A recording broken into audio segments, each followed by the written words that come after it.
નમસ્કાર, આપ જોઈ રહ્યા છો નેશન પ્લસ ન્યૂઝ. હું છું આપની સાથે હિતલ ગોહિલ.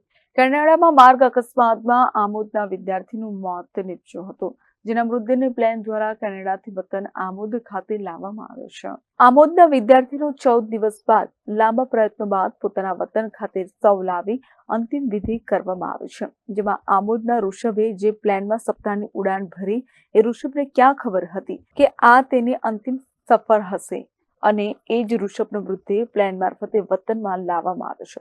ઋષભ કુમાર રોહિત કુમાર લીંબચિયાનું કેનેડામાં માર્ગ અકસ્માતમાં મોત નીપજ્યું હતું. મૃતકના શવને કેનેડાથી પ્લેન મારફતે વતન ખાતે લાવવામાં આવ્યો. મૃતકના પરિવારજનોએ જંબુસરના ધારાસભ્ય દેવકિશોર સ્વામી સહિત વડાપ્રધાનનો આભાર માન્યો છે.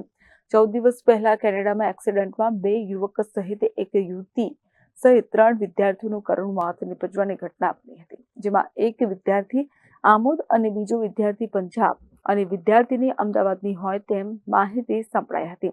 મારો બાળક અભ્યાસ અર્થે કેનેડા છેલ્લા 2.5 વર્ષથી કેનેડામાં જ અભ્યાસમાં હતા અને ખરાબ વાતાવરણના કારણે એનું માર્ગ અકસ્માતમાં દેવલોક પામ્યા છે અને દેવલોક પામ્યા છે અને મારા ફળિયાના તથા મારું મિત્ર મંડળ આમોદમાં જે ભાજપનું નાના મોટા જેટલા પણ કાર્યકરો છે તે અને અમારા આમોદ અને જંબુસર વિધાનસભાના ધારાસભ્ય ડીકે સ્વામી અને નરેન્દ્રભાઈના નેતૃત્વ હેઠળ એની બોડી આમોદ આવે એ રીતે સારા પ્રયત્ન કર્યા છે અને મારા બાળકની બોડી આજે રાત્રે અમદાવાદ એરપોર્ટ ઉપર આવી જશે.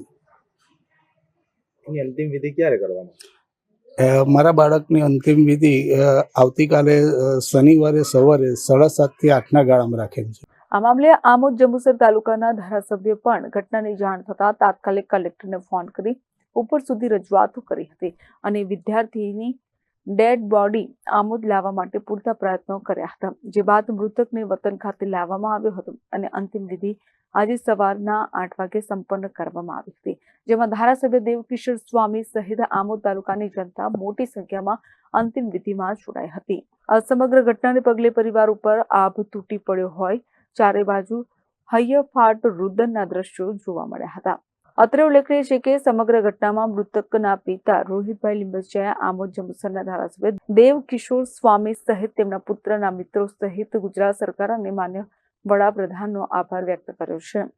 ગત રોજ એટલે કે 10-15 દિવસ પહેલા કેનેડાના બ્રોમ્પટન ખાતે એક એક્સિડન્ટ થયું, જેમાં 3 વિદ્યાર્થીઓ જે ઇન્ડિયાથી કેનેડા ખાતે ભણવા ગયા હતા એમનું ત્યાં તાત્કાલિક મૃત્યુ થયું, જેની અંદર અમારા આમોદના રોહિતભાઈ લીંબચિયાના સુપુત્ર એવા ઋષભભાઈનું પણ ત્યાં મૃત્યુ થયું. એના સમાચાર મળતા અમે એમના ઘરે જઈ એમને આશ્વાસન આપ્યું, તેમજ તે જ સમયે ભરૂચના કલેક્ટરશ્રીને ફોન કરી અને તમામ પ્રકારની જે અમારી પાસે માહિતી હતી એવી સૂચના આપીને તાત્કાલિક આ કાર્યવાહી કરવામાં આવે અને જે કેનેડા ખાતે મૃતદેહ છે એને ઇન્ડિયામાં લાવી અને એમના પરિવારને સોંપવામાં આવે એવી કાર્યવાહી કરવા માટેનો કલેક્ટરશ્રીને ફોન કર્યો, જેના રૂપે કલેક્ટરશ્રીએ અને માનનીય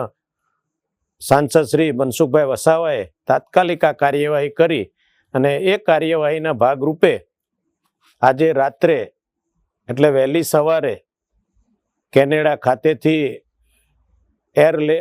એર દ્વારા ઋષભભાઈનો મૃતદેહ અમદાવાદ ખાતે આવશે અને ત્યારબાદ અમદાવાદથી અહીંના સૌ આગેવાનો અને કાર્યકર્તાઓ એરપોર્ટ ખાતે રિસીવ કરી આમોદ આવશે અને આમોદ 7 થી 8 દરમિયાન સવારમાં વેદોપચાર અને ભારતીય સંસ્કૃતિના નિયમ પ્રમાણે એમનો અગ્નિ સંસ્કાર કરવામાં આવશે.